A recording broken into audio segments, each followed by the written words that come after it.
Hello, my name is Bruce Graman, Senior Field Service Engineer with Mid-Continent Instruments and Avionics. Today we're going to discuss the TruTrak Vizion and the newer AeroCruze 100 Autopilot and adding the heading to our system. A couple things that we need to look at first is on the older TruTrak Autopilots that were made before 2020, we'll have version 3.0 software.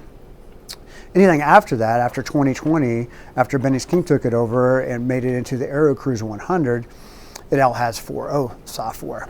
So to check to see if you have this needed software, apply power to the unit. When it first do, we get a flash and we'll see. So if you see here, PV40 pops up, that's what we want to see.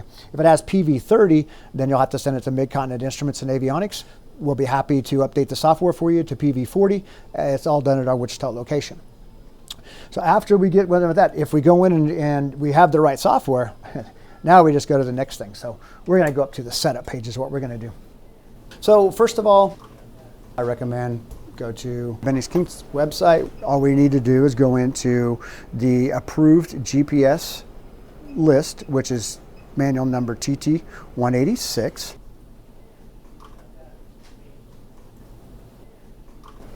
And we're going to go into that, and it gives us the wiring on how to hook up our source. So there's two sources at this point that we can use to provide for our heading. We can use the Garmin G5 with the GAD29 through our AeroCruze 429, or we can use the Aspen E5. Easy, don't have to worry about doing any setup or anything with it. With the G5, there's a little bit of setup we have to do, but that's all in the TT186 manual. So once we get to that point, then the rest of it is just a couple things that we're going to have to do, and that's, again, pretty easy. We're going to get into the Autopilot, and we have to set up our EFIS type.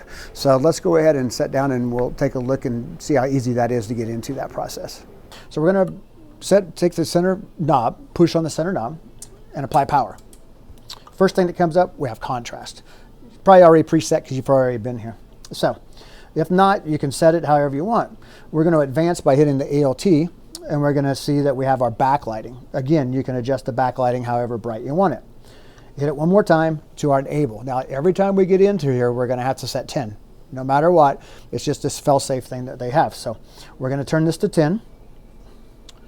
Okay, so we're going to enter. Now, we're just going to go ahead and we're going to go right to the altitude. Okay, so we're going to push the altitude button, and what we want is vertical activity to appear. Let's push the mode at the same time. Hold them in for a couple seconds to release. Perfect. Mac. So we want our Mac set at 2. After that, we're going to advance because what we want to do is set up our EFIS type. By doing that, you hit the Alt to advance to EFIS type. So it's set at 0, which is okay if you don't have a GPS or any other GPS source. But I got an Aspen. So what do I use for Aspen? We go to 1. That's going to be our source for Aspen. But I got a G5 with a GAD29. No problem either. We'll just go to 2. Okay?